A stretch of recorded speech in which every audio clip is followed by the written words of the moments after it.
This version has pinball machine tilt switches in the back rear lights.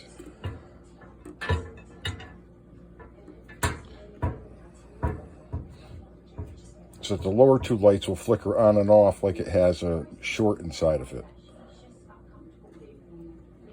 The upper two lights turn with the blinkers for when you turn the wheels.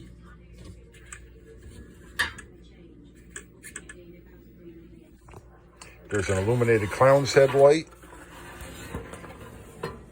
color changing headlights, and you see the whole body is actually illuminated. That light is coming out from the inside of the body, so the body itself is actually illuminated. And this is the Beast version of it.